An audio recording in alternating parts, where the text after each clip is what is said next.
Afrobeats Intelligence Podcast.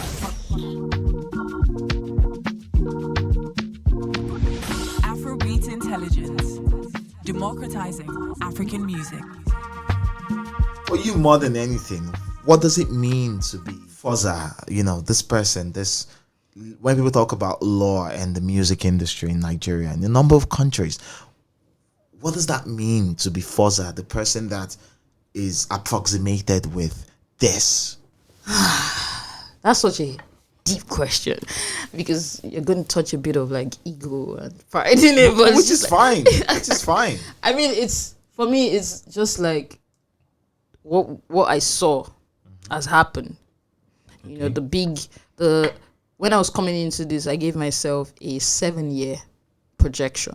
I said that by my 5th year practicing as a lawyer, because I was conflicted at a point, either to go into full management or to, go into this law part.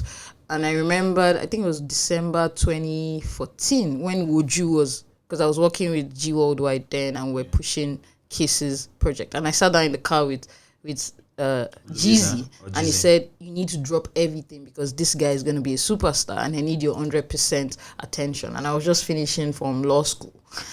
And I looked at it, I evaluated it, and I'm just like, do I really want to be stuck to one person? What year was this? I think this was in 2014. I finished law school in 2014. And I know that I started working with Kiss, I think, during my law school year. Yeah. And I got called in November. So around that time. Yeah, so you were asking yourself questions. Yeah, so I was asking myself questions. I was like, do I really want to be attached to one person or do I want to create a legacy that is bigger than me? So Woju was blowing up then. And everyone that went to law school with me knew that this babe was the guy touting this guy called Kiss Daniel. But I would go on your phone, you would download that thing, or you would stream or whatever. And I said, oh no, Jeezy, I love you. I think you're doing something amazing, but this is not really the part I want to go to. And I went, law. Why did you reject it? Because I just felt like the world needed me more in terms of creating a legacy and structure that would benefit more people than just one person. Okay. And I couldn't do that in the capacity of being a manager. That's, because as a manager, you're not essentially building structures. The law is very powerful. The law, for me, is a social engineer. And you can change things. It's long, but you can actually change and affect lives with just one legislation or, looking into one legislation and attacking certain things to ensure that a system is proper or a system is dismantled. So for me, I was just like, you know what?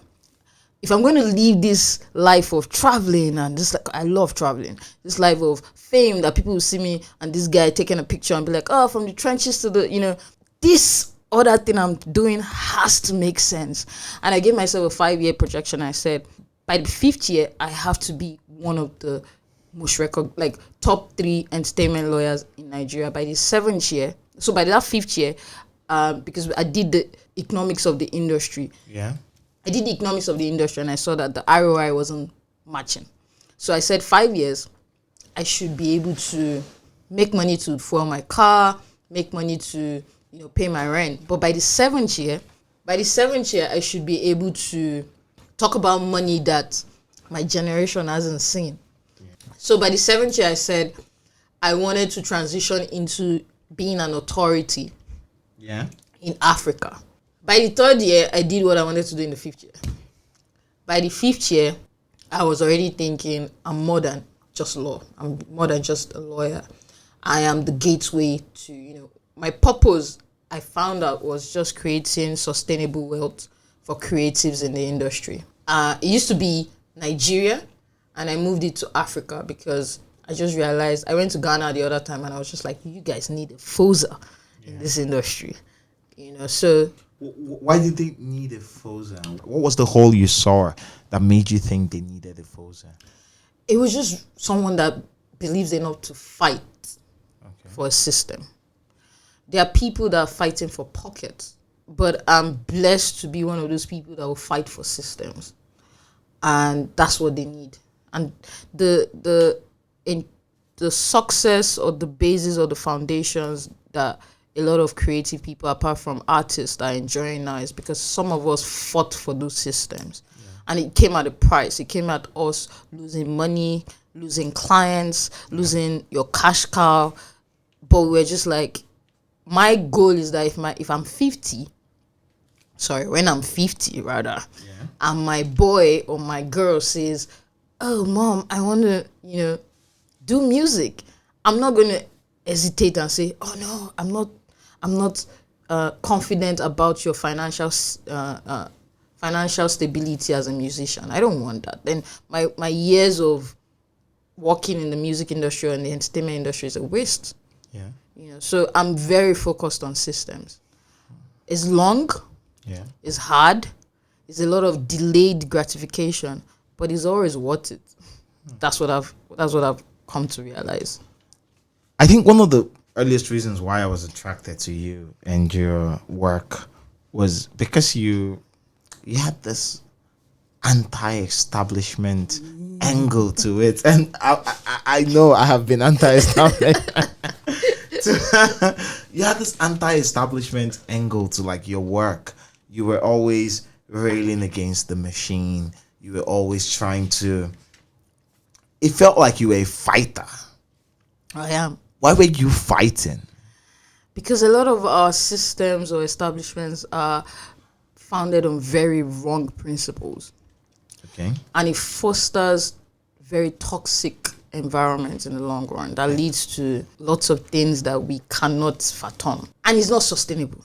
That's the first thing. Give me an example. So the idea of managers being tied to one person. Have you seen when a manager will toil for like 5 years to break an artist, and the artist has a glimpse and the artist just goes rogue? A glimpse of stardom. Yeah. Fame, not even money, just a glimpse of, and just goes rogue. Like, what have you done for me in my career? Do you know people that have committed suicide that you don't know on social media just because they dedicate? Because for you to manage someone, you're sacrificing your own vision. Yeah, you're giving up your life for that person. And someone wakes up and just feels like you're not worth it. Like you're not. It's just like the way they say, I married you and I brought you up and now you want to leave me for the shiny thing.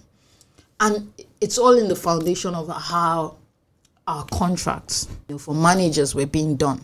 Yeah. When I came into in this industry, there was nothing like post-term commissions, where if I've worked with you for 3 years and you decide you want to leave to someone else, I should have a hold on your career for another 2 to 3 years to be making money from, because I worked that brand. Yes. I worked that brand. Yeah. And I remember the first time I introduced it into a contract, there was such a resistance, but I was just like, nope.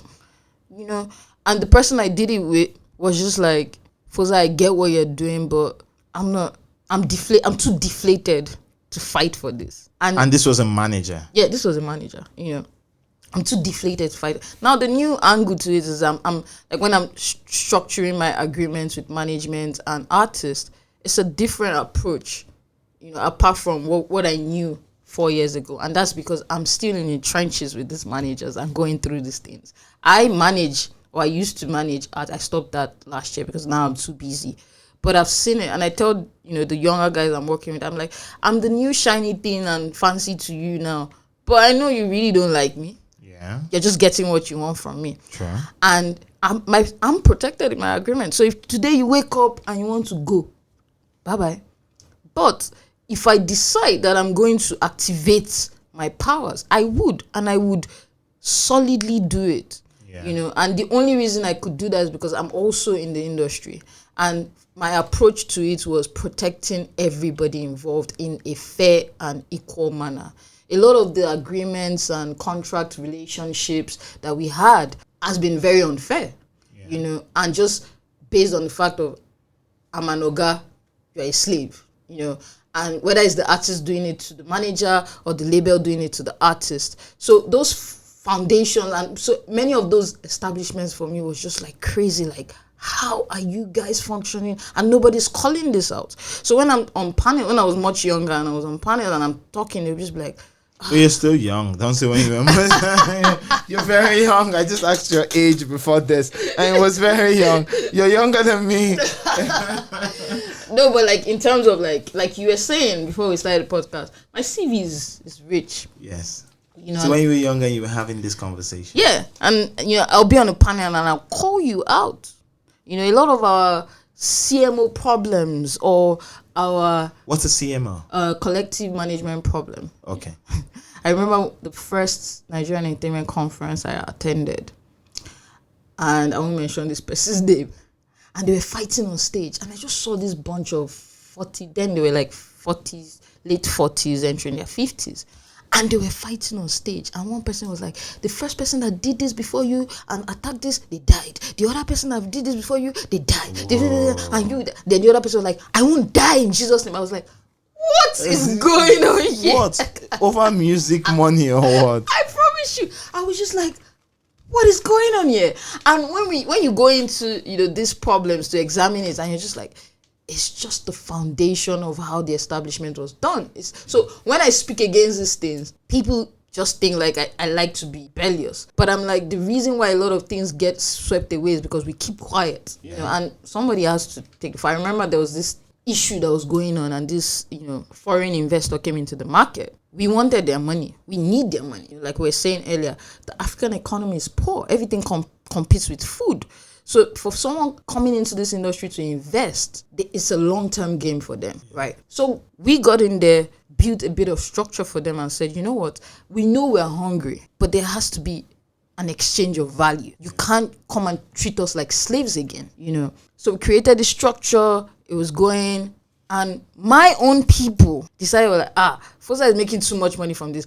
And in fact, I wasn't even making money, because you pay me like 100K. 95 is going to the artist because they own the money. They're the ones entering into the contract, not me. Yeah.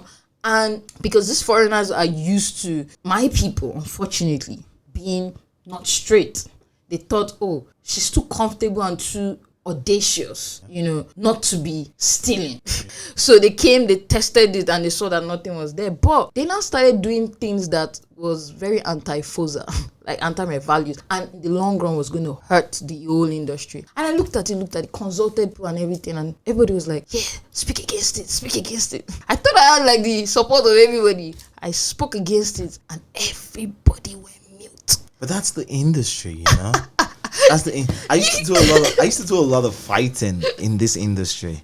You can attest to that. I did a lot of fighting. Yeah. And one of the reasons why I stopped being that person, that arm of justice or that arm of retribution in this industry, was you had nobody behind you. Yeah. The people who support you would come in secret and tell you how much of a whatever you're at, but like when shit hits the fan, when it's time for them to actually put anything on the line, everybody disappears and you're just alone.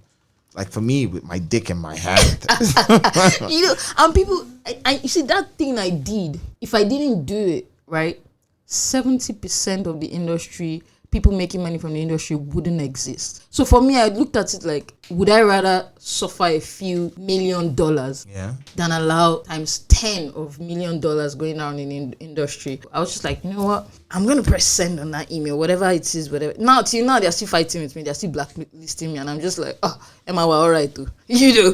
And the other people that, they came like, Foza, you shouldn't have, done it like this. You shouldn't have done it like that. I called them and I said, but you are benefiting from it now. So are you going to apologize? Sure. But I don't need you to apologize. I've done it for posterity's sake, because those people that tried it, they know that there's a watchdog in the industry. At one point, my name was Bulldozer. Yeah. It's like, nah. I know you're trying to say it like it's not complimentary. I know you're trying to mock, but the God I serve, I've never begged any of you for money. I think that's the most gracious God has done for me. Like, I've never had to go back to these people to beg for money, because you look at it like, you have all this code, you have this equality, justice, fairness thing going on, and the people doing the complete opposite, they have so much money than you now. But every time I look at it and I'm like, I go into places and I say, I'm putting my certificate on the line or my name on the line, and people give me money. That's what I want. I want that my children will be like, Foza is my mom, and you getting stop. You know, I mean, I look at it every day. And I have this great idea, and I'm just like, if I just had.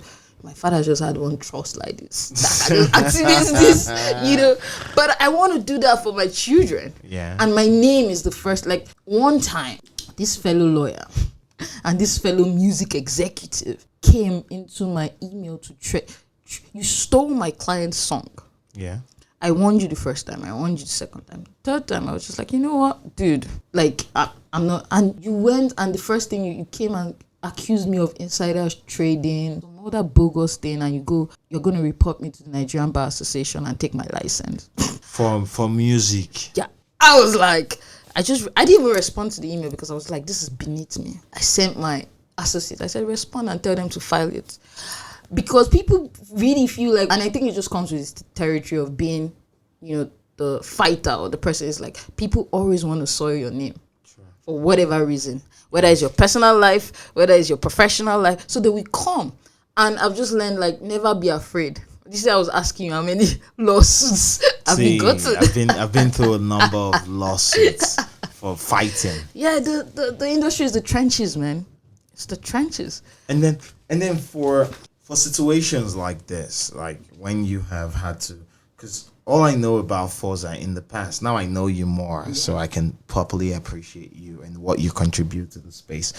But in the past, when things were a bit more fuzzy, Foza was always this lone voice saying, it can get better, it can get better, it can get better, we deserve more.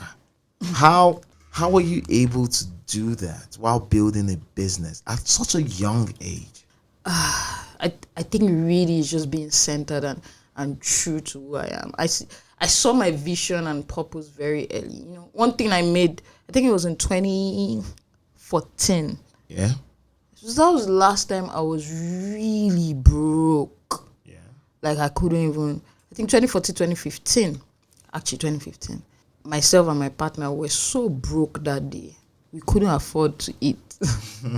And we had to call my mom and be like, please, is there a bathroom? You know? Yeah, I get And you. we drove to the house that day and we're eating the eba and we're looking at ourselves like, this can't be it. Yeah. So I told God, I said, you've given me this, you've told me that I'm going to be a billionaire. So when I call myself Foza Billions, people just, first of all, the billions has not come. It's manifestation, guys. It will come. It will come. It's on its way. Certainly going to come. It's on its way. And I was like, you've given me this big dream. You've given me this vision. I see it. I see it. Every morning I sleep, I wake up, I see it. So like, I made a pact with God. And I said, if you really want me to go down this path, because one, I've had so many opportunities to leave this country. Yeah. You know, I've had so many opportunities to work with your multinational companies. But I keep hearing, you need to build this business. You need to build a Pan-African business. You need to build a Pan-African. And it's the trenches. Entrepreneurship is the trenches. I know it seems glamorous. It's the trenches, guys. What's hard about it? Hey, ask me. I know, like I'm building. health. I've been building businesses for a while, but like, what's bad about it on your end? Let me answer the first question before I answer this. So it's like, so for me, it's just every day I wake up, I don't look at the distractions of the day. Yeah. I just focus on the future. And I made a pact with God. I said, so far every day, I have where to sleep, I have what to wear, and I have what to eat. I'm good to go on this assignment for you. And since, I think I made that pact with him December 2015. From then till now, I've never had to beg for food. I've never worried about my rent. So for me, if those basic things for human life are sorted, I can run the race that I'm called to run. Yeah. That's why I feel like I'm so centered. You know, what's hard about entrepreneurship? It's, first of all, you're working in an industry where the industry is like second to the last in terms of ranking of value with legal infrastructure in the country. Before you get to creative industry, you do agri, oil and gas, you know, real estate, construction, blah, blah, blah. And it's not like I didn't see that coming. It's just like, and COVID showed us further that it's really a disposable income industry. It's not... People don't give a shit. Yeah, because people are hungry. I'm not going to spend 500 naira to sub or 900 naira to sub for Apple when I've not had food to eat today. Let's look at it from that angle, you know. So you're working in that industry, you're doing something entirely new. It's for you to be an entrepreneur, your first quality is resilience. During COVID, and I can proudly say, I didn't owe anybody salary and I didn't fire anybody. Well done. Yes. Well, I got fired during COVID. I had 2 jobs. I had one locally and I had one internationally. My local job fired me and they're still owing me over 1.5 million to this day. My foreign job increased my salary. No, because that's when we really saw that our industry is based on lies. And that's what worries me the most, because we're a ticking time bomb. And I keep preaching this gospel that this same thing I say we deserve more. I've been talking about publishing since 2016. Yeah. Now it's cool. Everybody's any little thing. My split sheet. Yeah, we did that. We went against one of your biggest, studios, saying you have to pay for this. We went against CMOs talking about saying these people need to be included in this wealth distribution. We went against the famous people telling them, no, just because you paid for a beat doesn't mean that you own it. It's explaining the law and the concept of rights to people at different points in time. For me, I don't think I would have ever survived if, one, I didn't have the right partnership with the people I work with, and 2, I just focus on the big picture. I could have fired everybody in 2020 and do the work myself and probably be having nursing high blood pressure now. But it's one thing to be an entrepreneur in the creative industry. It's another thing to be an entrepreneur in Nigeria. One day, we're just, in the office and everything, and our meter blew because of something about low balancing and stuff. We applied for a new meter. First month, second month, third month. By the 5th month, I was like, these people will bring a bill that, I told my EA, please go and attend to this, please go and attend to this, please go and attend to this. And 7 months later, they came with 2.5 million naira bill. I said, hello, am I running a bakery? Like, what are you doing over there? Do you have a nuclear plant? Are you cooking meth? And I was like, then we started fighting because I was just like, on principle, I would not pay, because they were like, oh, for them to come and, because they now came and disconnected the light. I said, on principle, I'm not going to pay that money. They said I have to pay 30% before they now talk about reduction of fees. I was like, never, ever, ever over my existing body. No, I'm not going to do that. In the same vein, as I was doing that, the tax people came, brought a 20-something million naira bill for me. Whoa, you guys make that amount of money? I'll go to law school immediately. No, but you see, I was not trying. We now started this education of the tax system that I collect money for people. It's not. I had to explain the meaning of advance, the meaning of expense in the industry. They're like, no, your account just shows this. I'm like, no, they didn't. To today, they still don't understand the advance. But it took myself and my partner educating our accountant and training her, because we went to go and drag our accountant from where she was working and said, we need entertainment accountants. And we've tried to find one we can, but we're going to create a safe space for you to develop this aspect of the industry. Yeah. And she left her job. It took her, my accountant argued that thing for like 2 months and came back with, I said, Foza, I've reduced your bill to about, X amount, and you pay over this period of time. I was like, yeah. Right. But imagine my sleepless. I said sometimes, there was one time where I was coming to the office, she was like, please just don't come to the office. I said, why? I said, because you're going to drive your Benz and come to this office, and they're going to think that, because they actually did the reason, it's not Foza Doza that is the director. I'm like, so because I'm Foza Doza that you think that? You didn't drive your Benz here. No, I had an accident in December. So the Benz is pending. We're trying to upgrade now. Yeah, continue, please. So if we didn't have someone that we had shown the prospect of the industry in terms of accounting, nobody would have saved me from that 20 million. I would have had to go and look for someone that didn't understand what I do as a business. But because she understood the dynamics of the business, understood the line items, she was able to create a solution for me. And for me, that's success. creating systems that will work after me and that will work for me. Yeah. So, really, that's it. And then, this thing about educating the world and into how, like, the music business operates and what it means to operate within this space. It's something that has been, everybody who's been prominent in this industry in some way, whether in journalism, in music, in the legal aspects of it, in branding, in everything, not only have they had to do their work well, they've had to like take on structural challenges within the game to say, okay, I'm going to set this out. Why wasn't it done before? Especially like in legal, interacting with like foreigners or foreign companies isn't new to us. We've been doing this since the 50s, the 40s, the 60s, down now. Why didn't we get upgraded as everything moved into the modern age? So first of all, the legal industry is very adverse to quick changes. Okay. That's the DNA of our industry. It's just, we're very slow. People will call it calculated. But now they are learning to speed up because tech is removing job from their hand, Like we have a code, we have something in the RPC that says you can't go to a client's house and take meeting. You can't take a meeting in a client's house. Yeah, every meeting you take as a lawyer has to be in your office. So hold on, let me explore this a little. Like take for example now, we are currently recording this in a studio owned by my best friend, Lucas J Vision. So if you sign Lucas now as a client, that means you can sit on the couch that you're sitting on now and have a meeting with Lucas on Lucas's business. Yeah. I mean, according to the RPC, you can't. That's not cool. So when I was coming into first of all, you already see that's a major, because let's say I represent Davido, for example. Yeah. For example, will I tell David to be coming to Ikeja? Well, to the airport, yes, but not to your office. Maybe the private jets. Yes.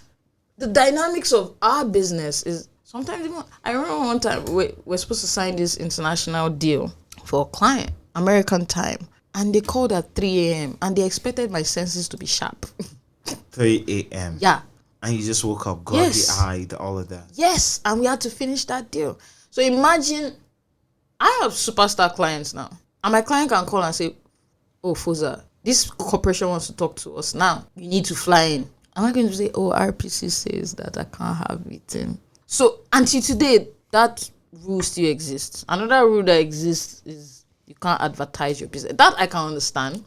Why can't you advertise your business? Especially when you work in an industry like the music industry, where there's hyper competition and you are trying to do something that's very pivotal to the space. Why can't you beat your chest and say, I'm doing this, come to this firm? So I think the foundation of that law or that provision or code of conduct is really to guard against fakes. So fake people would advertise? Oh, yeah. Oh, I've seen like a lot of entertainment lawyers in quotes, and you're just like, dude, what are you doing? Just go back home and learn some more. Like, stop touting about, like, a lot of people now just think being an entertainment lawyer is standing with celebrities and taking pictures and doing cool videos and doing cool real videos, So I can understand from that aspect, where that provision is coming. But there's so many things still in our provisions that's very slow. And I have to give it to our new NBA president. And the truth is, I never really cared about my legal industry. About Olumide Akpata? No. Like, I started caring about the NBA when, Mr. Olumide Akpata. I saw you promote that. Oh, no. You carried it on your head. I had to. Because when everybody thought I was this recalcitrant, unruly lawyer just doing, I received a random phone call from this person, and he goes, "Hi, my name is Olumide Akpata, and I heard that you're a trailblazer." Nice. I was like, okay. That must have been so encouraging. First of all, even if you didn't know who it was. Yeah, I was just like, all right. He's like, and I need you to come and speak on a panel. Then he hung up. Then my first instinct for anything, I go on Google and check who's this person. And I was just like, oh my God, this guy is like a partner in like this big law. The next time he calls, I was like, yes, sir. He was like, no. Why you say yes, sir? So on the day of the panel, I remember it was the FBA SBL conference. I think it was the first time they featured. What year was this? I think it was 2017. Yeah. I get my dates really mixed up. Yeah. But I called him like 30 minutes before I went on the panel because we had these big people. I was like the nobody on that panel. Yeah. I was feeling very intimidated. And I called him, I said, so sir, I have a bit of a loose mouth. Like I'm not a politically correct person, and I can tend to veer off. So please can you provide me with the question that they need to ask so that I can be straight and narrow? He was like, no. I want you to be 100% you. I said, are you sure? He was like, yeah. I said, okay. I remember that day I was in the room with like RMD, I think Joker Silva, Mildred Oko, Bovi, the former DG of copyright, Adebambo Adewopo. And I sat down there just saying, oh Lord, why did I accept this thing? Let me just tell you, I bought new shoe to boost my confidence. Yes, of course. Because out of everything, my brain wasn't aligning. I was just like, okay, let me just do one thing. That I was like, this shoe I bought. Then I think I bought it like 25K, and I was like, it's probably the most expensive shoe I bought in my life. Yeah. I needed to have something. I said, okay, even if I mess up, my shoes are nice. Yeah. And I can't remember the moderator. I can't remember the moderator that day. But the moderator gave every other person. Bolani or Peter was on the panel. So I went up to Professor Adewopo and I was like, oh, that your student was my lecturer, my professor in school. So we broke the ice with that, and we kept talking. Nobody wanted to speak to me. Like everybody was just like, oh, we don't know her, she's young, blah, blah, blah. And when they started the panel, when you're on the panel that you've sacrificed like all your week to prepare for, and nobody's asking you questions. They're just sitting down there waiting like, okay, when is my turn, Sha? They ask me. They literally gave me just 5 minutes to talk. I promise you I can't remember what I said in those 5 minutes. But when I finished, all the questions came to me. Because before that mic came to me, I was like, you know what? Whether this is make or break, I will just speak my truth. And that was what I did. And we had like almost 10 questions and like 8 were for me. And when I left that stage, everybody was like, oh my God. Like lawyers were like, oh my God, I want to do that. I've been trying to do this. I can't figure it out, blah, blah, blah, blah. And that's kind of how I became popular in the legal industry. So when Olumide Akpata came and said, yo, Foza, I'm running for, I was like, you have my whole support and my whole. So I went up and beyond because that's when I started caring about, I used to we pay our Nigerian Bar Association fees because if you don't pay that, you're not, you can't appear in court for that year or something. I paid because that year I paid so that I could vote for Olumide Akpata because I saw hope and I saw someone that understood progression, and it's been nothing short of phenomenal. So he's living up to the expectation. His leadership has positively affected your work. Yes, because after till today, a lot of people still reference, oh, I heard you speak at that panel, and he didn't know me from anywhere. He didn't try to get to know me. He just saw my CV and said, I've heard, about you and I want to give you a platform. He didn't need to do that. Yeah. And he just trusted that. He trusted a young person. That's what he did. And people need to trust young people more. I understand that. And this leadership, like in what way has it like improved how you've serviced musicians? A lot of training for lawyers. Okay. So I'm currently on I'm the IP Intellectual Property Committee Secretary for the Nigerian Bar Association section of Business Law. Oh, nice. So it's deliberate effort to educate people. The SBL, I think last year did about... What's an SBL? Oh, sorry, it's the Nigerian Bar Association section of Business Law. So it's a part of section of Business Law, SBL. Okay, I just wanted that for people listening. Yeah. And I think when we did over 50 seminars last year. Nice. Training lawyers. And that was something that when I was coming up, I never used to see like trainings. Yeah. And most of them were free. So that education has led to more younger lawyers knowing that specialization is a thing. And the thing about specialization is my theory is consistency breeds success. If you keep doing something, you become an expert at something. And when you become an expert on something, your value increases and you can command more money. So I feel like I strongly believe that the solution to a lot of poverty in the legal industry is specialization. A lot of people will argue differently with me, but I've always been a proponent of specialization right from my 300 level. And that's what the SBL has been doing in terms of education. And Olumide Akpata used to be the chairman of the SBL, now the MBA, and is fully in support of digitalizing the MBA and also like supporting the SBL. So for me, it's just like, that's what, when you vote, that's what makes you happy as a person. Like, you voted something that really matters. He's not a perfect human being, so sometimes probably makes a big mistake, but a lot of his campaign promises is doing. Yeah, he kept to them. Yeah, he's keeping to them. Okay. So I had a conversation while prepping for this interview. Yeah, I had to prep to interview you.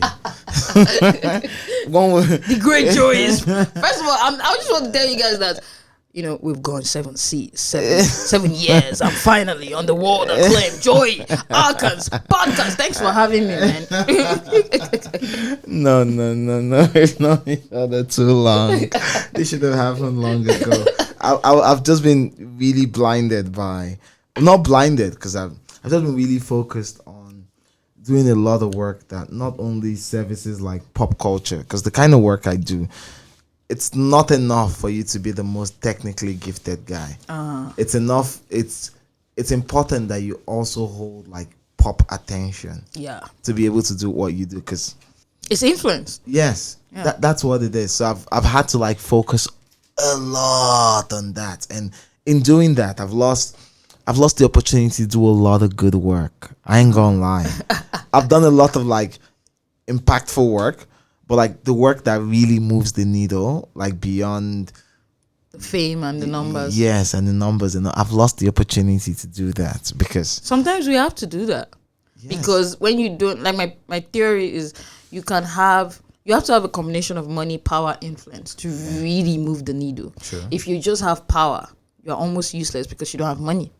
Yeah. If you have power and you don't have influence, you're almost useless. So it's just like everything. Like you have influence, but you don't have money. That's the most painful thing that can happen to you. So you can be famous and broke. Yeah, yes. I was famous and broke for a while. For a while, I was famous and broke. So now I have money. I have influence. I don't think I have all the money. I need to temper that.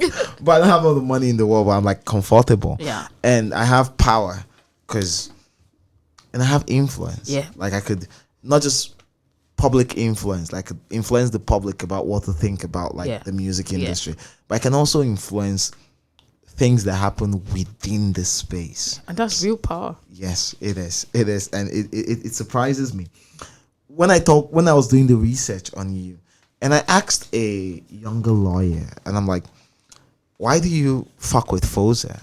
What is this thing? Because she kept mentioning your name. I didn't tell her I knew you. And she's like, just talking to her about entertainment, you know. General. Yeah. And I'm like, why do you fuck with Foza? What is like this hold that she has on it? Because I'm trying to understand too. And she's like, a lot of people can say a lot of things about a number of things, but one thing that nobody can move beyond you is the business of clearance. I'm an OG. Yes, OG Clarence. So Clarence, I understand Clarence as trying to get permission to use a piece of music to create like a new composition. Like maybe if, like, let's say an artist like, let's say Johnny Drill wanted something from William Onyabo. You know William Onyabo. That's your business. Yeah. So if Johnny Drill wanted something from William Onyabo just to make what he's creating now better, and he would need to go on a call with you to be able to make sure he has no problems. Yeah. Taking from William Onyabo, I'm creating something new. Yeah, certainly. How did you get into Clarence? So it came from a discussion on publishing. Yeah. This was in 2016. Yeah. And when we were setting up a company called Greenlight Music Publishing, and let me tell you what keeps playing in my head. I remember a meeting we had with like 10 of your biggest producers now. We had that meeting at Oriental Hotel. The woo of woos in terms of producers were there. And I remember OJB Jezreel walking into that meeting. And he said, you see these, we're like 4 lawyers there. He said, you see these 4 lawyers? He was talking to the producers. Appreciate them and hold them tight. Because what they are doing, you're not paying them for it. But what they're doing is going to save you and your family from poverty. And he said, this was in 2016. Yeah, I think 2016 thereabout. And like I said, I'm very bad with my dates. Yeah, it's fine. But I'm writing my book, so I'm gonna confirm that all those facts for you guys. Okay. Cool. Cool. And he said to me, and he looked at me, and he said, "There's really nothing you can do for me right now, because I've made my mistakes, and I've made peace with it." I was just like, what? This is OJB Jezreel that wrote. God bless his soul. Yeah, God bless his soul, that wrote and produced African Queen. African Queen is one of the leading pop single of this generation, like pop and R&B single of this millennium. Yeah. The next day, OJB died. The next day? Yeah. After saying that and you know, having this moment with you, he died. And I couldn't shake that fear or that... I was just like, oh my God. It has to be an eerie feeling, yes, you know? Because it's just like, this person created something that has the potential to build wealth for his generation. And because of one piece of paper wasn't signed, everybody has lost out. Not just him, but his generation. It stuck with me. So from there, I started looking at it like, okay. I started doing research, like, and also because, like, you know, like I said, specialization for me is key. Even in the music industry, there's still sub-specialization. Yeah. And I already predicted that by my 5th year, everybody want to be called an entertainment lawyer. And I needed something to distinct me. That when you're talking about Foza, you're like, Foza is an OG. Yeah. And I found music. I love Nollywood. Yeah. You know, I watch every single Nollywood movie. Like, I try to. What makes Nollywood so attractive to you? It's the grit for me. It's the fact that I know the process and I know how people use 2 million and create this piece. Yeah. You know, it's not perfect, but it's going to work. Yeah. That's the Nollywood mentality. And I respect them for that. You know, and I saw that these people I still believe that if I want to be popular, I'm going to act in Nollywood and sing. Yeah. Because Nollywood's fame reach is insane. And I'm talking African wide. Insane. I just spoke to someone earlier today who used Nollywood, who would say the opposite, because he used Nollywood to create earnings for himself that he invested into music. And now that he has become a music star, he's seen so much more than when he was a Nollywood star. So Nollywood is the same thing. Nollywood's economics still doesn't make sense, and that's because we still have a large distribution problem. That's just not Nigerian problem; it's Africa. But what makes it better than? What makes it more? What makes you value the visibility of Nollywood? The Alaba distribution system. Okay, in what way? That's a gold that, because a lot of people didn't understand how to work on that structure legally and account-wise and business management-wise, we led to waste. That network, that Alaba network, is network that is probably valued at, and I'm not exaggerating, $1 billion. Do you know what it is? If you get to Alaba can get to Uganda in terms of distribution. Yes. It can get to Cameroon. I don't care what kind of digital music distribution you are doing. Now it's dwindling. It keeps dwindling every year. But there's a reach. And that network is what we value in business and distribution. But we fail to build on it because, like every other thing, we're so used, because we don't document and tell stories. We discard when we see a new shiny thing. Yeah. You know. So that's so you go to Uganda and Aki and Popo are super. What? Big. You go to Cameroon and the only thing they're watching is Nollywood. You go to Senegal. You know, I go for a lot of film festivals, and every other film industry is like they're playing games compared to Nollywood. Yeah. So that's the value and the strength of Nollywood, and they're beginning to get it a bit. It's a lot of work. Shout out to Isioma Idigbe doing amazing work in terms of like film law. Yeah. So for me, music, I saw that and I was just like, there's a way that music must tap into this fame, this extra fame, easier fame. This person you're talking about, the reason why the success of his first album was hinged on the fact that he had created, you know what it is for someone to be seeing you on TV every day for 265 days in a year. Yeah. And you're a damn good character in it. Yeah, that's crazy. Yeah. So if you tweet and say, oh, I have this, and your product, your music product is equally as good as your film product, it would exponentially be crazy. Yeah. Now, music, like I tell people, we have the very short-term hype that leads to very short-term money. It's now the smart business people that translate it to long-term money. Yeah. You know, you can be hot for 2 years and be buying Bentley with the way music would come at you. True. But after that second, now it's even statistics is showing before fame lifestyle will probably do you 5 years. Now it's reducing. Yeah, it has to reduce. It's reducing 3 years because now you're competing with somebody that will just go on Instagram and do Waris. yes. You're competing with a guy like, you can do all of those permutations and grand planning. You're competing with a guy like Portable. Yeah. Who literally just says, are you mad or something? Are you mad or something? and he's holding everybody in choco. Yes. And that's that's what we are entering into. Anybody can be a superstar. So your job as an artist or an actress is 10 times harder. The factors you are competing with is like 10 times harder, you know. So for me, I saw all this from, you know, and I was just like, I needed something to be a stronghold of. And this thing is really easy when you read, you know.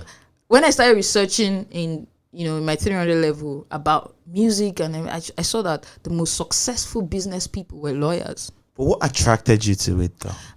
Shout out to Pro Inc. My boys were just like, that day I was walking in school and I saw some people rapping. What school was this? Babcock University. Okay. I saw some people rapping. Hey, Babcock Bay. Yes, now. Okay. Yes, now. So when they suspend them, a part of you dies. When they Emma, all right though, because we did our 5 years. I mean, we brought Burner to school and I almost got expelled in my final year because Burner refused to listen, not to remove his shirt and not to smoke Igbo.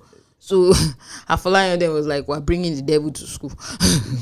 Yeah. So yeah, you were going to. Yeah. So I was walking on the corridor, and I just saw these boys doing some things. I was just so amazed. I was like, okay.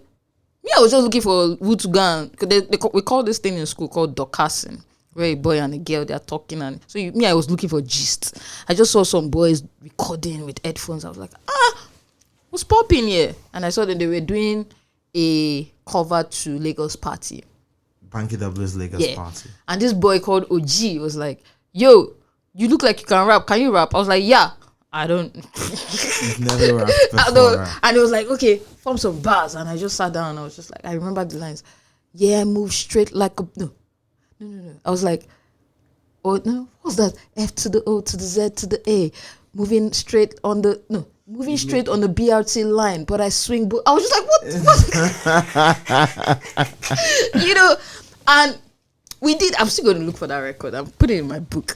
And the next thing was Armani on my forehead, Gucci on my something. I was just like, man, this is. And I just told him like, yo, you guys should send the song to me. You know, I went to Lagos the next week, and DJ Excel, he works with MTV Base now, and Tosin Bucknor. And I was like, guys, listen to this song. DJ Excel was like, oh, this is fire. Like, there were fire rappers on it. And he called me one night and he was like, I'm playing your song. I think it was on City FM then. And I called everybody, come and listen. So you have a song in this market where you've rapped. Mm-hmm. And it's on the internet right now. No, I've checked for it. Then we used to use for shared. And off share. Yes, I remember. You know, so it was like, oh, play it. Everybody went mad in school, like, yo, who is this babe that got our song on radio? Next day, OG just came to me, be our manager. And that's why I started managing like 7 boys. Do you know what it is to manage 7 boys? 7 boys that were just interested in fornicating. I don't envy you at all. And that was how I got. Then I was like, I needed to find a way to mix the law and music. And I found my mentor, Miss Uduak, doing amazing work. Uduak hates me though. We've blocked each other for 6 years now. Yeah, she attacked me one night and I gave her a piece of my mind. But we blocked each other for 6 months. But I respect Uduak. 6 months or 6 years? 6 years. Wow. 6 years. Yeah, 6 years. The hate is that deep. So I don't think it's hate. I just think but yo, Uduak is, No, she's amazing. I follow her work. Like Uduak used to give me so much insight and perspective on like art and how it intersects with legality and everything. So until this moment, I'm subscribed to her. So she might have blocked me on social media, but my spirit is still with her. But which is where like love and respect for your professionalism comes in. Yes. If you're good at what you do, you're good at what you do. You're able to separate it. Yeah. You know, and Uduak just gave me that platform to believe and dream that I could make a living by being an entertainment lawyer. And when I was doing my research, I saw like, you know, there was Clive Davis, there was like this guy Bob, and like these people are rich, popular, and powerful. Yeah. So an entertainment lawyer can orchestrate deals because they are the orb. I was like, that's what I want to be. Yeah. You know, so from that understanding for me, now I don't know the clearance you want to do, except the person that owns that clearance doesn't like you and doesn't want to give it to you. I don't know what clearance you want to do. I will get it. And it's in a matter of like highest 2 days. How hard it is to clear like a local song from the past in Africa or Nigeria specifically? With me, not hard. If it's only if you don't want to agree to the terms, if you don't want to pay the money that they're requesting for, or you want to be shifty, you know. So for example, Adekunle Gold's new song has Mercy in it. Baba Faru, Mercy, has Dengue Pose. Dengue Pose, yes. And Baba Faru, and shout out to Adekunle Gold, one of the beautiful creatives I love working with because there's mutual respect. Yeah. AG calls me. He's a brother. I consider him my brother, so I've known him for a while. So we're that close. AG calls me and says, Billions, I want to have this idea in my head and I want to do it and everything. And I heard that you clear songs that I have to do with Baba Faru. I'm like, tell me. And he was like, okay, I'll send you some in 2 days. He said he hasn't recorded it. First thing, this is somebody that understood that I have to respect the next creative. Yeah. So let me find out if it's something I can do. And he looks for who can do it for him. That's the first step. And that's what other creatives respect. The older people respect is that, oh, you are even giving me this because I'm no longer popping, but you're still giving me respect. First things first. Yeah. You know, then sends the song to me. I call Baba Faru, amazing human being, very sweet. I said, Ogami, this thing has to happen and everything. In 30 minutes, it was just like, okay, Foza, I trust you. Trust. So a lot of the people trust me that I would not sabotage them and I won't get them a bad deal. Yeah. You know, and I said, boss, this person wants to use my client. He's very good, blah, blah, blah, blah. And was it around the time when he was dragging Davido for giving 250 million to orphans? I didn't even see that part. You know, later someone said it to me, but I was just like, you know. I can't resist. Continue, please. And Baba Faru was like, oh, yeah, you could, you know, use it as a creative and everything. And we went back and forth, cleared it out. And AG calls me, I was like, yo, Foza, I would really love for him to be in the video. So I was a bit like, would this man really want to come up? I call him and Baba Faru was like, yeah, if you like, he was just like, yeah, you know, and we got him. AG was like, Foza, you need to take care of him. Anything he wants, you know, put him in a nice place, make him comfortable. You know, AG was so respectful of him. And if we say, oh, Baba Ferry, please, can you do something for? He would do it because AG also showed mutual respect. Yeah, and he felt like the love, and he felt being valued as a creative. Exactly. From someone from another, like many generations removed from him. Yeah. I mean, when we're shooting, someone was like, he's using eye patch like Ruga. I said, you are very disrespectful. The original eye patch man is here. Yes, yeah. You know, and that process was so seamless because both creatives respected themselves. Now, we have a lot of badly behaved people, you know, and I can have the contact and have the network, but if you, as the person licensing or sampling, you're badly behaved, it makes it harder. There are some people that just naturally would not license to you. I will not name names, but we've been begging this guy. You know, a lot of people come, you know, and say, my guy will tell you, nope, I'm not licensing. Why? Because at the end of the day, it's the decision of that person to allow you use their music. Like, why did they prevent? So I feel that particular person is because he got burnt by the system so bad, and mentally he has not recovered from it. So he's left completely, and he's just like, I know I made very good stuff that influences the culture, but I've not made money from it. So I don't care. Leave it. I've gone to another industry to make money. So for him, it's just like, yeah, whatever. They invite him for stuff. Nothing. He doesn't just care about like Nigerian music anymore. He doesn't care about the industry. It's just like, so if you're bringing him out, when people bring him out for anything, I'm just like, what amount of work did you do here? You know, so even with the clients. So the money does not interest him or sway his decision. Nope. And at least 10 times I've tried. I gotta respect that person. I have to respect him. At least 10 times I've tried. I have to respect someone who sticks up. I think it's you might look at the financials of it and say this person is shooting himself in the foot. But I respect the principle behind it. Because he doesn't even like one of the things I've found out is also he doesn't like the consumer behavior to art. Because the consumer behavior to art in general in the world is they feel entitled to it. That's why you would pay $10 to listen to 1 million songs in a month. Yeah. And every creative has to share from your $10.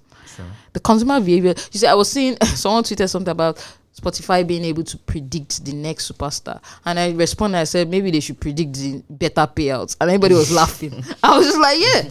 You know, but when we look at it and we have conversations, because I followed the chief economics, the guy that was doing formulated the principles for Spotify. And he was like, everything really just boils down to consumer behavior. If the consumer doesn't want to pay more for it, there's nothing you can do about it. You know, so fans, they rage and you guys need to understand that these creatives suffer. And the measly money sometimes you pay isn't worth the stress they go through. So maybe a bit more empathy. I know they behave like bastards sometimes, but help them. But how easy it is, like, so you work with a lot of these people who have recorded in the past and created like legacy works. What's the attraction for them, for those who give you their blessing and who take money for, you know, sampling? What's the attraction for them more than anything? Because I know the money is good also, but do they think it's bigger than the money when they give their blessings to this sample? Trust. First of all, they trust me. Okay, it's important that you're there for them to be able to do this. Yeah, a lot of them, most times I've noticed is that when I say, don't worry, your rights are protected. Okay. They are more inclined. So even if I come to them and tell them, guys, we can't collect an upfront money for this, but we'll be saying money. Because we've done a lot of clearance for Netflix, we did one for the Coldplay's last album. Yeah. There was I think 1972 sample. From Nigeria. Yeah. Akot White. For real? We did that. When they sent it to us, I was like, what? For Akot White? Yeah. Like, how do you people... So the extent of research and due diligence we had to do to find the proper, because obviously it's dead. So the thing is, did it die interstate? Did it die testate? You know, who currently owns the right? Which family owns it? And who administers it? That level of research. You know, That's crazy though. yeah, we had to send people to, was it Anambra or something, to Yeah. figure out, and before I traced it to the, the guys that owned it and whatever. And when I was talking to that guy, he was like, yeah, a lot of people have come, they've given us this distribution contract, that's whatever, and they're just, but every year it gets a check.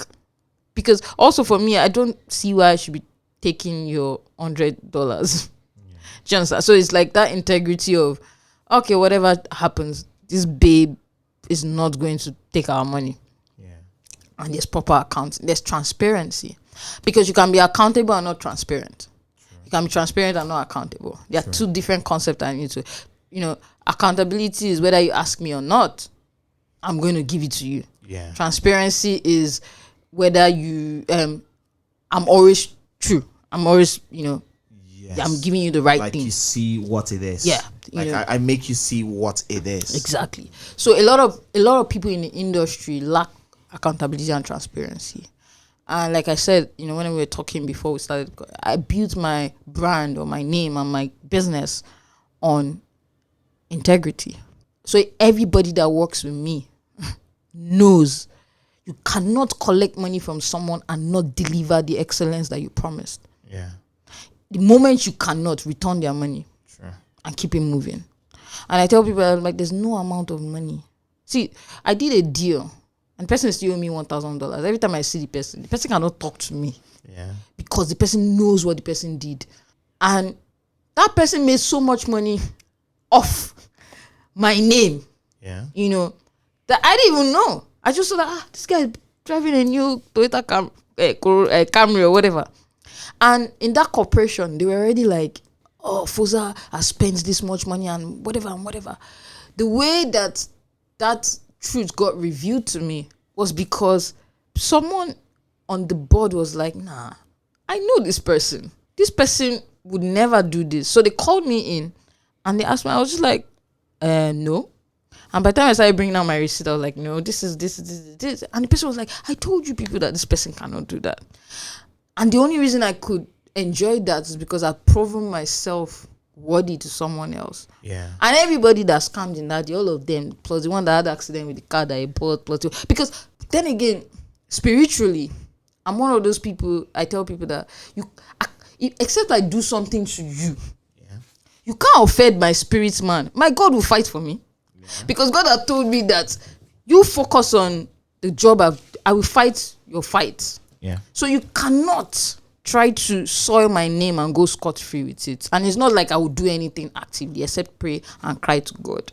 That God knows this person, whatever. But I've seen where integrity shows up for me and people would have conversations and I'd be like, nah, this babe, she'll never do that. And if there's a problem, they'll come and I'll explain, So for me, it's just basically that. And that's how a lot of people trust me and say, you know what, I'm going to give you my life. Yeah. And trust me. And I don't take it for granted. I do not. So without this trust, which is a key element in like clearance, without this trust, a lot of things wouldn't happen. Yeah. Because I know you're not the only person who does this, but you're the person with the most successes within this space. So you think the trust is what differentiates you from a lot of others? Yeah. And the fact that everybody gets what is due to them. And I'm very content with my nice 10% or 15% and I keep it moving. Yes, You don't get greedy about it. And people also know that I'm constantly thinking about ways to make more money for them. Because my principle is when I was coming into the industry, there was no money allocated to lawyers. So when I was, and that made me think more from a business point of view as a lawyer to create revenue so that I can earn. So most clients, I'll tell them, okay, you know what, don't pay me retainer because you can't afford it. But if I make you money, this is my percentage, And so I had to be very innovative. I had to be how can I use this person's name to make money for them? How can I use this person's catalog to make money for them and stuff? So, we've gone to the trenches to go and there's a lot of cultural understanding that has to go into, because if you're talking to a man that is 60 years old, you cannot be talking to him and be telling him, when you sample and no, you will prostrate and kneel down. Yes, no. And carry cola nuts to them. Of course. Because This is an OG. Yeah, because they're looking at you like, I've made so much money you've not made in your life, so why should I listen to you? Yeah. I've had when we're doing, because we do a lot of digital cleanup for them. Yeah. And I've had people from prison, marketers from prison, sending people to my office to say, you are trying to touch the small money that is coming from Joey. I've had people threat. You see, when people say that I don't talk about what I do, which is why I'm writing my book, because I'm trying to secure myself and my family, and I don't talk about a lot of things. A lot of people are beginning to take credit for my work. I found that very annoying.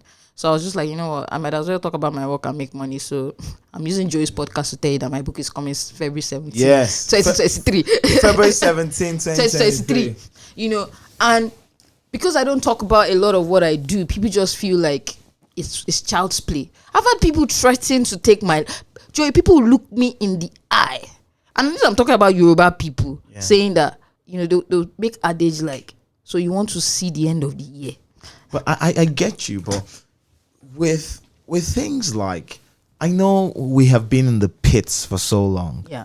Even how our music is administered, even the people who own the rights to these things, and a lot of stealing and underhanded behavior happens that deprives people of their money and their inheritance and all of the things that should accrue to them for doing the creative work.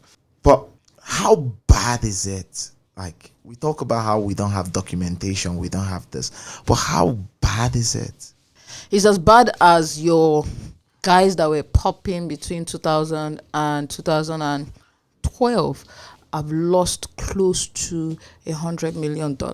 Whoa. By signing things that they did not understand. E.g., there's this company that keeps popping in publishing. They're calling it everybody's publishing.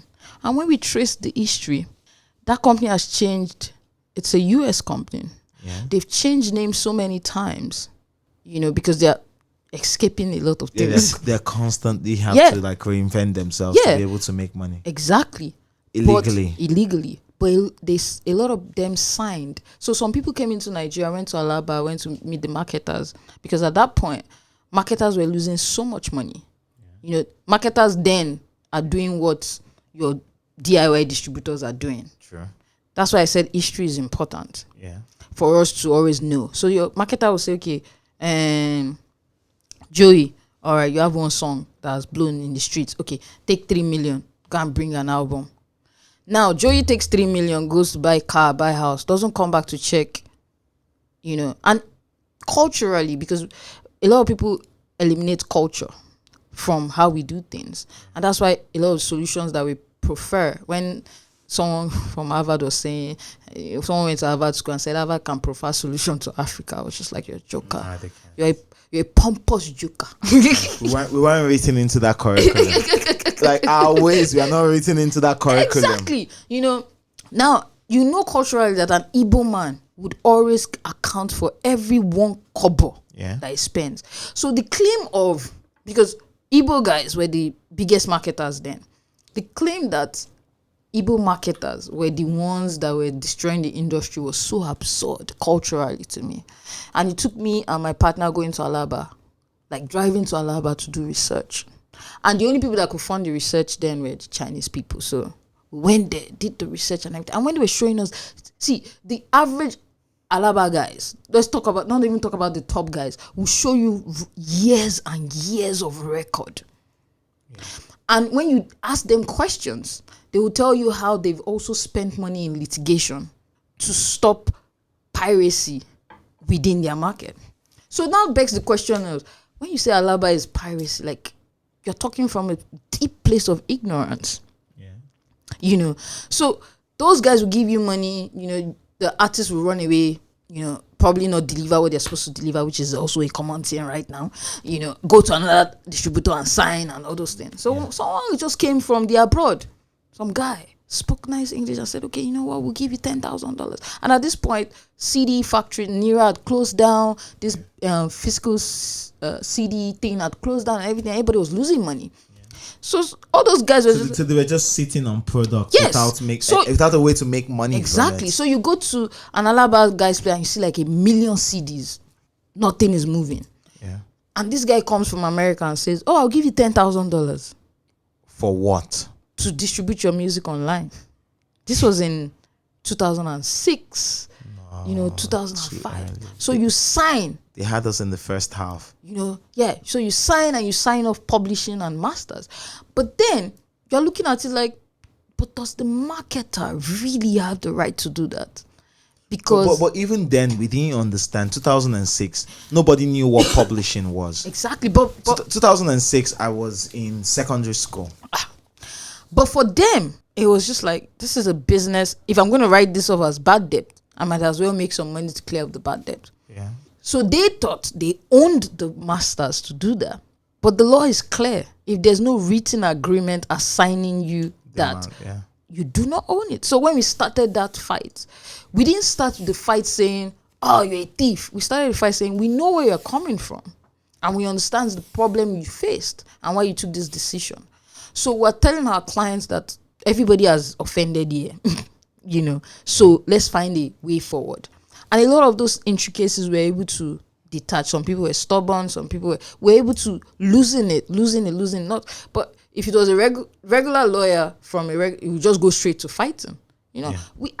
Joey, I sat down in Alaba from 12 to 8 p.m. processing CDs. Wow. Having conversation with the guy, Golden Point, and walking through so when people say, "Oh, Alaba is," it irritates me because I'm just like, and this thing, nobody sent me message. You had to do it because I needed to understand, because if this thing was successful at a point, why isn't it successful now? And so that company that came in at that point just took a lot of people's copyright and they're just collecting publishing. So I said until and they just kept making money. Yes, until 2015 or until 2019, there was this really popular song by this popular artist that never collected his publishing rights. Every day I would search, but at that point I got to a point in my life I stopped caring about people that not used to engage me or retainer. So I was just like, this is so dumb, and so many people have lost some hundreds of millions of dollars, and now they're suffering because when they want to present you a deal, your financial history is not showing why they should give you that advance, and you're pissed off because you had hit records in the past, but nobody cares. Your credit history isn't showing anything. So it's unfortunate, but you can rebuild it. It's going to take a while. Now that you are seeing, I said, man, I do deals where one song, they are giving you hundreds of thousands of pounds. And I'm looking at these small children like, huh? Because and that gives them the confidence. They'll be telling me, "Foza, this is what I want or not." I mean, when I send bill to them, they will pay it. I said, okay. I'll give them what they want. I'll give you what you want. But that level of like, I know that these guys are doing awesome stuff and their paperwork is protected, gives me so much joy. One of the things I'm most proud of is the Sarz Academy. Yeah, you were very involved in that. None of it. I am a trustee. Yes, I know, because you were very involved in that. You carried it on your head, you pushed it, and it was from that movement that we have some of the people leading the charge right now. Yes, we have Duni, Tempo, Prime, yes. STG. Yes, from that. Like, you see, and the funny thing is, even the ones that are not top of your lips, they're making good money. Because they're probably doing brand ads, they're doing children contents, because you train them in business to understand how to create sustainable wealth. So they don't need to be in the clubs popping with you, but they're making money. They don't need to beg you. Some of them they've seen that, okay, I'm more functional as a business. But I mean, we have a good producer that is currently working with PwC and is leading the charge of just having conversations of how are you guys helping the entertainment industry? True. For me, that's joy, that's success. And the same thing with lawyers. I have lawyers that I've mentored that are working in multinational companies. And every day I wake up and someone is trying to, the other day I was tweeting about it and someone came and said, why am I inserting myself into somebody's success? I laughed so hard. I'm like, let the person let the person draw their success out and see how I don't fit in. Go and meet the person and ask them how I don't fit into their success. I'm like, even when I don't make money from it, because most of the times you don't make money from it, Yeah. I have the right to enjoy from the joy Yeah. and the success from that thing. And I think that's why a lot of older people are bitter, because I always keep reading stories to ensure that I don't grow up to be that old person that becomes bitter, envious, and cantankerous. Yeah, that nobody wants to fuck with. Yeah, because and it's little things like what I spent 6 years doing. Someone just spent 1 year and is getting like global recognition. True. I had to consciously learn that my position, my friend would say, your position is a tree. It will bear good fruit, it will bear bad fruit. Your job is to focus on just being the tree, not focus on the fruit. Yeah. Sometimes you pause and look at the fruits and be like, they move, but your job is to constantly be the tree. It's a hard lesson because we are human beings. I tell people that my natural disposition is pride. Pride, like, I get that. If you know me personally, you see, but every day I keep getting broken, and just understanding that my position here, and it's easy to get very bitter and angry because the industry itself, gives you that toxic trait. Yeah. So but I've also learned to enjoy the moment and enjoy the successes and little wins that comes with it. Nice. And then for the less explored, like now everyone's screaming Afrobeats to the world. Everyone's screaming how swashbuckling our music is and how it continues to do so much great work. But I've also seen you do work with artists that aren't exactly secular, artists like gospel artists. Yeah, you work in the gospel space. Yeah. What's holding it back? I'm going to make a joke. Holy Spirit. Okay. Is it the consistency of its appearance? I don't know. My people have refused to just do business. It's a philosophy thing. Okay. Really. Because I feel like gospel artists should be the richest. Well, technically they are. Yeah, technically they are. They are. They just don't, They just don't make as much as they should. Yeah, because they just don't care about what they business. make is good and is big, but they can make so much more if they cared a lot more. Yeah. And that's always my, like, you have, I manage Chi. Yeah. And the process because you also need to, like I keep saying, the background, the culture of it. I can't rush a gospel artist to create music. No, you can't. It has to be inspired by the Holy Spirit. A lot of it is faith-based. Yeah. If not, you just get empty music that nobody connects to. So that's one aspect I had to learn. But then again, because we transitioned from secular industry into the gospel industry. And she tells me, she says... Yeah, I knew her when she was in the... Yeah, in the secular industry. Yes. And then when she made the transition, I was like, okay. Okay. Yeah, and she says this thing every time. She says, Foza, my job is to listen to the Holy Spirit and get the music. Your job is to figure out how to make it work. Yeah, so anytime, anything, you want to do anything with the music or you want to speak to Foza. That's a very rare trait in the gospel industry. And because you will have to speak, you cannot just go and be singing my song anyhow and release cover. I put that thing down. One OG tried to do it. But that's something they do all the time. Yeah, but one OG tried to do it with my music.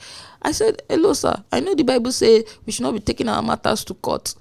But please, let's respect ourselves. Yeah.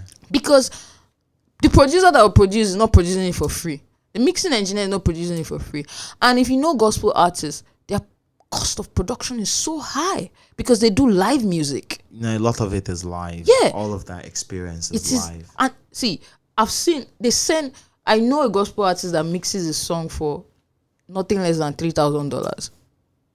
Because the strings has to hit that, and the bass. And a lot of it is very emotional. Yes. So the mix has to be right, and they spend as much as that. Then you now come and be telling me to come and sing in your church for free because I have a serious problem with that. We still they argue that for the industry, but I feel like the gospel industry has so much potential, and it's part of the industry thing that I'm raising so much money for because I have a 90% assurance that if I invest proper money in a gospel artist, they'll make that money back faster than a pop artist. Nice. And then, thank you so much. You've done a lot of speaking. I feel like we've spoken. Yes, we have. At this particular moment, we're like an hour 30 minutes into this conversation, like into pure conversation. Yeesh. Yes. And so, with all of this happening, Afrobeats to the world, how has Afrobeats to the world impacted your music? Has it made it better? Impacted your work, rather? Has it made navigating the legal aspect of the music industry better, or it's made it more complex? And in what way has it shown itself? First off, I think the foreigners are beginning to understand that just because I'm based in Nigeria does not mean I don't know what I'm doing. So we used to call a lot of people's bullshit. So those people that go and gonna be employing US lawyers and UK lawyers, when they come and meet us here and we're having conversation, they're just like, wow. You know, foreigners always feel like we're animals and monkeys. Yeah, we have hearts, you know. Where's your heart, Foza? Where's your heart? It's in Ikeja. So when we're having, for me, it's just shown like that I'm competing on a global scale and global level with a lot of people. And where people have tried to bullshit my work, I have conversations with them and say, you need to understand that our laws are very different. Yeah. IP is very territorial.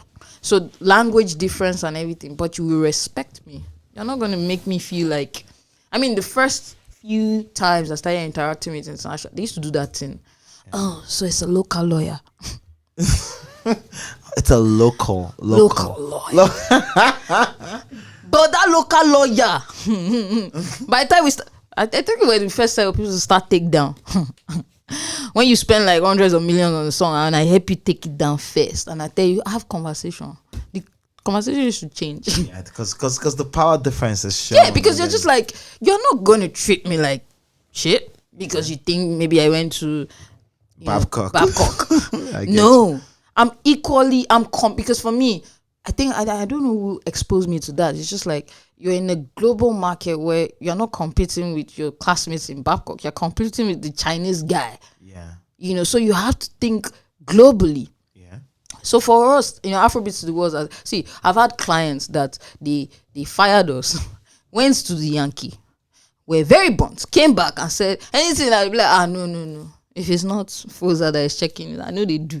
Yeah. You know, so for me, it's giving more credence to a lot of local, you know, experts here, saying that we actually know what we're doing. We can create solutions that work. Also, is giving us an avenue to interact better with diasporans that, you know, are doing real work. And I enjoy that collaboration at every point in time. I work across Africa, so Ghana, Tanzania, Kenya, you know, and I interact with a lot of lawyers, and it's amazing to see the amount of talent, you know, coming out of the continent. So for us, structurally, we're getting there. There's a lot of simultaneous work going on everywhere, from managers to lawyers to accountants and everything. So I'm excited about that. But, you know, we keep saying that the real famous guys that can that have the influence to effect real change, while we have the power. Yeah. And the other people have the money, are the artists. So as artists, I keep saying, you need to read. Yeah. You have no excuse not to read anymore. But they have to smoke loud. But I heard that when you smoke loud, you have this epiphany of like the greatest revelation. I'll admit this. From time to time, I smoke loud. And yes, I get epiphanies and revelations. It's a decent. I have clients that come to me and say, during the pandemic year, when I was giving reports to my clients and saying, guys, we're going to suffer a lot for the next 3 years because live, blah, blah. They were telling me, nah, for in 6 months, we'll be sorted. Someone came to me. I said, at the beginning of lockdown, they were saying, I want to make 900 million this year. I said, okay. I said, when they've taken out your primary means of earning. At the point, I was just like, baby, I'm being pessimistic. Yeah. But, I was just like, no, I'm not. I'm just like, you're just detached from reality. And then I realized you're following the data.